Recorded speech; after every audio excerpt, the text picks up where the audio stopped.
Pour moi, Génération, c'est un groupe de personnes, de jeunes qui partagent la parole. Qui partagent la parole à travers le territoire. Pas seulement entre nous, mais avec d'autres jeunes pour qu'ils puissent se rapprocher d'ici. Action, c'est un groupe de jeunes qui sont très dynamiques et qui sont avec aussi.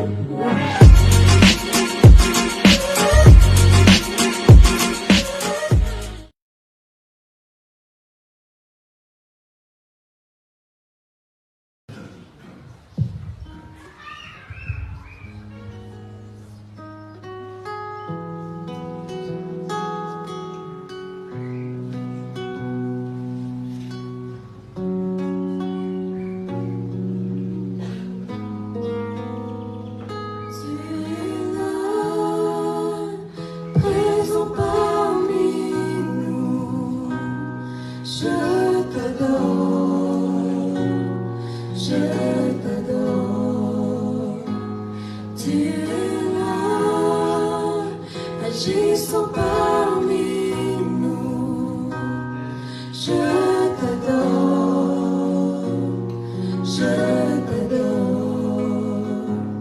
tu es là, présent parmi nous, je t'adore,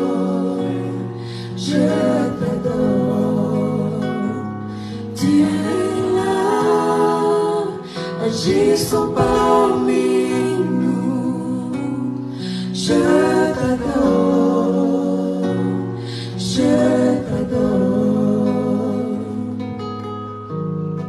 tu fais un chemin, opères des miracles, tu tiens tes promesses, lumière dans les ténèbres, mon Dieu, c'est ce que tu es.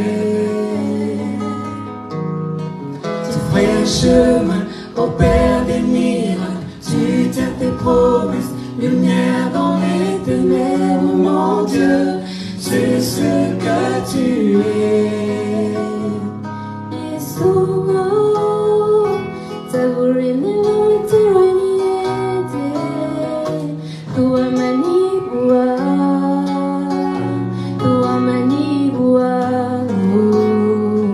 Yesu, tagurine tiraniete, tua manibua.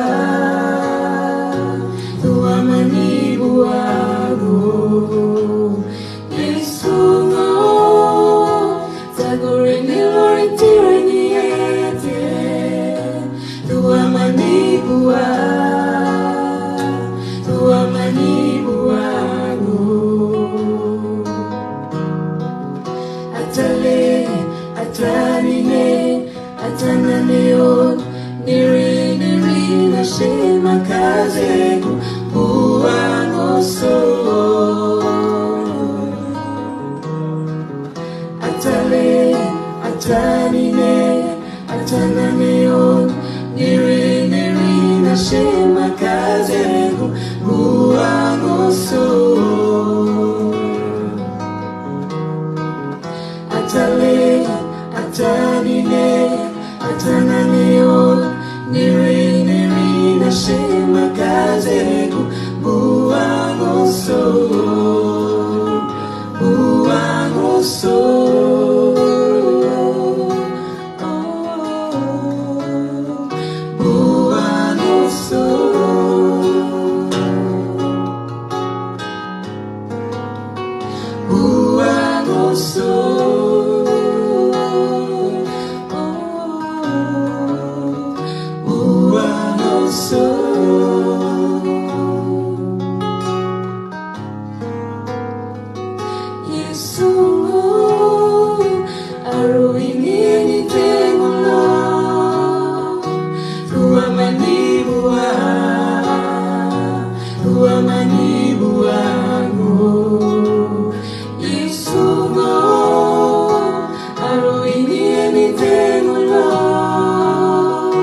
Tua mania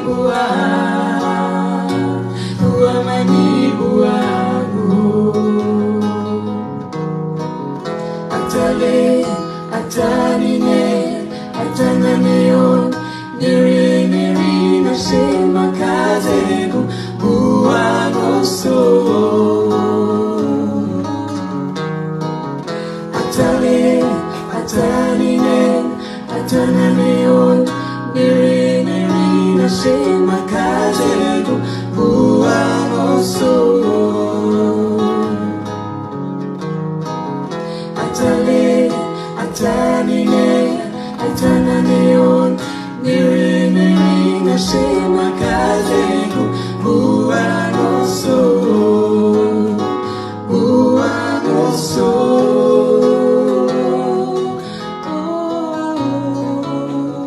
buanoso,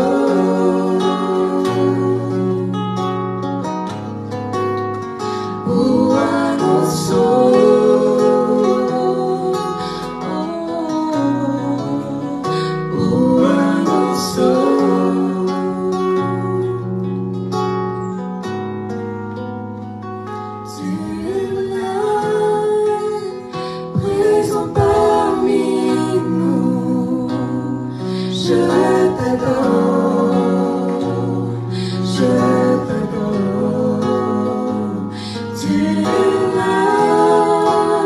Agissons parmi nous, je t'adore, je t'adore. Tu es là, présent parmi nous, je t'adore, je t'adore. Tu es là, agissons parmi nous, je t'adore, je t'adore. Tu fais un chemin, opère les miracles, tu tiens tes promesses, lumière dans les ténèbres, mon Dieu, c'est ce que tu es. Tu fais un chemin, opère des miracles, tu tiens tes promesses, lumière dans les ténèbres, mon Dieu, c'est ce que tu es. Atale, atanine, atananeon, niri niri na shema kazego, buanoso. Atale, atanine, atananeon, niri niri na shema kazego, buanoso, buanoso,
Je m'appelle Sidik Kartotarueno. Je suis né en 1948 à Ouigoua, dans le nord de la Nouvelle-Calédonie. Mon père a quitté ma mère alors qu'elle était enceinte de 6 mois. Donc, lorsque je suis né, il n'y avait pas mon père.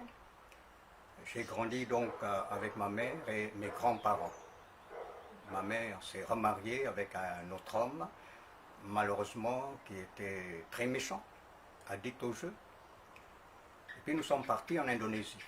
Et là, en Indonésie, un soir, ma mère et moi-même, nous étions à la maison. Les voisins ont dit qu'il y avait une boule de feu qui tombait sur la maison où nous étions. Et le lendemain, ma mère est tombée malade. Ça a duré 1 an. Elle a essayé de trouver le bon médecin, voire même des guérisseurs. Malheureusement, un an plus tard, elle décède. Tout seul, mes grands-parents m'ont recueilli avec eux, ils m'ont inculqué leur religion, ils étaient très pieux. Mais dans mon cœur, il y avait vraiment un vide. Pas de papa, pas de maman, c'était vraiment le vide. Et j'ai suivi ma famille à aller voir des guérisseurs, ceux qui prédisent l'avenir. J'ai pensé qu'au travers de tout cela, je peux trouver le bonheur. C'est vrai, il y avait des promesses dans ces pratiques-là, mais ça ne s'accomplissait pas. Et moi-même, plus tard, je me suis engagé à pratiquer des choses occultes, au point qu'un maître m'a doté d'un pouvoir, un pouvoir qui pouvait être utilisé pour tuer mes adversaires, mes ennemis. Heureusement, je n'ai pas utilisé ce pouvoir pour tuer. Et j'ai pensé qu'avec ce pouvoir, il y aurait dans mon cœur vide quelque chose qui pourrait m'apporter le bonheur, ce qui manque comme affection, comme amour. À l'âge de 16 ans, j'ai appris à jouer de la guitare et c'est ainsi qu'avec un groupe d'amis, de copains, donc nous avons formé un groupe de musique et nous avons animé des bals. Nous avons même fait des spectacles. Et pensant qu'avec tout cela, j'aurais le véritable bonheur. C'est vrai que pendant les prestations, tout ça, il y avait la joie qui remplissait le cœur, tout cela, mais à chaque fois que je rentrais à la maison, le vide du cœur, le manque d'amour, le manque d'affection, c'est toujours là. Un jour, devant partir au service militaire, les médecins de l'armée m'ont dit que, monsieur, il va falloir que vous alliez rapidement à l'hôpital parce que vous avez la tuberculose. Et c'est là que je me suis dit, mais qu'est-ce que la vie? Et là, pendant au moins 2 mois déjà, j'étais à l'hôpital, sans trouver vraiment de guérison, d'amélioration concernant mon état de santé. Donc je commençais à me désespérer, me disais, mais ce pouvoir que j'avais, paraît-il, il peut guérir. Et pourtant, voilà, je suis ici. Et là, à l'hôpital, tous les copains m'ont abandonné. C'est ainsi, c'est la vie, c'est le monde. Et puis, un après-midi, une chrétienne m'a abordé. Et cette chrétienne m'a parlé de Jésus-Christ. Toujours le même, un Jésus capable de sauver, de guérir. Mais tellement imprégné de ma religion, j'ai dit non, je ne crois pas à ton Jésus. C'était comme ça que je disais. Et cette femme me disait, tu vas voir, un pasteur va venir prier pour moi, et là, le Seigneur va me guérir. D'ici une semaine, je ne serai plus là. Alors je voulais bien voir, mais moi je ne crois pas à ton Jésus. Quelque temps plus tard, j'ai vu le pasteur arriver dans sa chambre avec son épouse. Ils ont prié. Une semaine plus tard, comme elle avait dit, elle était complètement guérie et sortie de l'hôpital. Puis elle est revenue me voir, me demandant, est-ce que, tu vois, je t'avais bien dit que je serais guéri. Est-ce que maintenant tu veux voir le pasteur? Tu veux recevoir le pasteur? Elle dit, fais venir ton pasteur, mais au fond de moi-même, je disais toujours, j'ai ma religion, je ne vais pas changer de religion, Jésus, moi je ne veux pas te croire, etc. Et voilà que le pasteur donc est arrivé. Il avait avec lui un jeune que j'ai connu parce que nous étions ensemble à l'école. J'ai bien connu ce jeune lorsqu'il était encore avec moi. Il n'était pas bien comme il faut, mais ce jour-là, accompagnant le pasteur, c'était pour moi, j'ai vu, c'était comme quelqu'un de nouveau. Un changement, apparemment, s'est passé dans sa vie, c'est le point d'interrogation dans ma tête. Le pasteur m'a parlé de Jésus, et ça entrait d'une oreille, ça ressortait de l'autre pour moi, tellement imprégné de la religion. Et puis il m'a demandé s'il pouvait prier pour moi. Alors j'ai dit oui, priez si vous voulez. Il a prié de tout son cœur, mais pour moi, au fond de moi-même, j'avais les yeux ouverts, au fond de moi-même, moi, je ne crois pas en Jésus. Ils sont partis, tous les deux, avec le jeune. Et à ce moment-là, quelque chose au fond de moi-même me disait, et si Jésus existait réellement?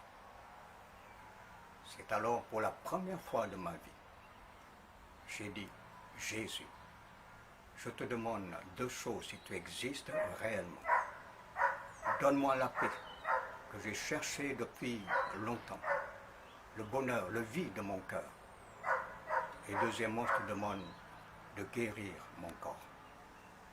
Je suis malade ici depuis quelques mois déjà, alors guéris-moi, si tu existes réellement. À ce moment-là, j'ai senti comme un fardeau qui a quitté mon corps. Et quelques temps plus tard, les médecins m'ont fait des examens, il y avait donc toutes les analyses, et le médecin me dit, monsieur, vous êtes en voie de guérison.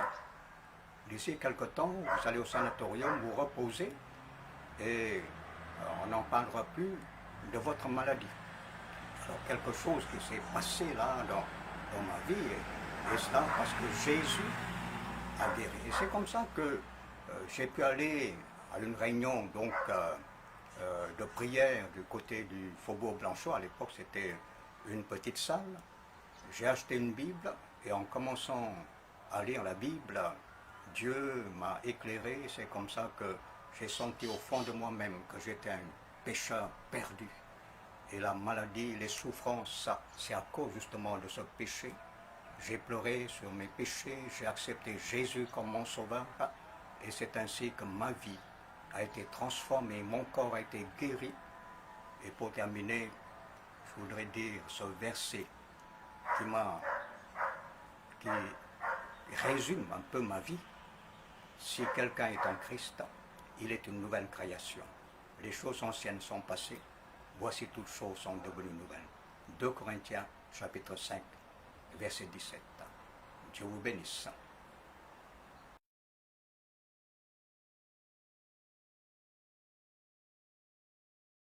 Alors bonsoir tout le monde, je suis encore contente de vous retrouver et j'espère que vous avez passé un super moment pour notre rendez-vous Génération. Alors je voudrais déjà remercier tous nos intervenants qui chaque vendredi n'hésitent pas à nous envoyer leurs prédications. Merci aussi à tous ceux qui nous suivent sur la page Génération, sur YouTube. Merci pour vos commentaires, pour votre soutien. Merci aussi à toute notre famille qui constitue Génération. Alors, je pense à Jesus Impact, au club de quartier, au club des ados, aux vaillants, voilà. En tout cas, merci à chacun d'entre vous. Je vous encourage toujours à toujours porter ce projet dans la prière, afin que nous puissions aussi explorer d'autres possibilités de pouvoir nous retrouver. Mais on vous tiendra au courant. Mais en tout cas, merci beaucoup pour votre soutien dans la prière, parce qu'on se rappelle toujours que notre mission principale, Marc 16-15, qui est d'aller par tout le monde et de prêcher la bonne nouvelle à toute la création. Et Internet est aussi un espace par lequel le Seigneur nous permet de pouvoir propager cette bonne nouvelle. Surtout qu'en ce moment, avec tout ce qui se passe, notre jeunesse, avec tous les accidents, le confinement, etc., tout ça et tous ces événements pourraient nous faire reculer ou peut-être nous angoisser ou quoi que ce soit. Je pense qu'il est important pour nous de pouvoir être à l'affût et d'être aussi attentifs à tout ce qui se passe autour de nous, parce que nous savons tous que la solution, c'est Jésus. Voilà, en tout cas, bonne soirée à tous. Que le Seigneur puisse vous bénir. Alors voilà, n'hésitez pas dans vos commentaires à nous faire des suggestions. Si aussi vous avez un témoignage que vous voulez nous partager, surtout n'hésitez pas. C'est notre moment à nous tous, hein, c'est notre rendez-vous. Et les jeunes, si vous avez d'autres jeunes, eh ben voilà, encouragez-les aussi à aimer notre page. Pas simplement pour aimer une page, mais surtout pour connaître celui que nous aimons, le Seigneur Seigneur Jésus et que le plus grand nombre puisse être béni. Voilà, bonne soirée à tous et que Dieu vous bénisse.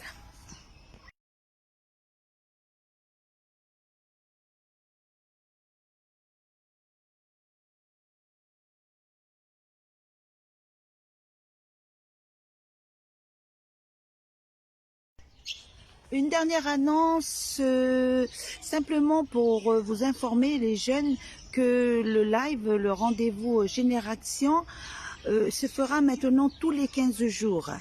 Voilà, ceci pour permettre de pouvoir vous offrir des émissions de qualité, ça prend du temps.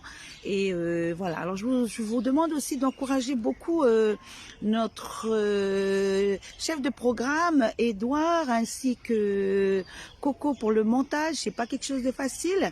Mais voilà, merci de mettre des pouces bleus, merci d'envoyer des messages d'encouragement. Vous savez, voilà, ça fait toujours du bien.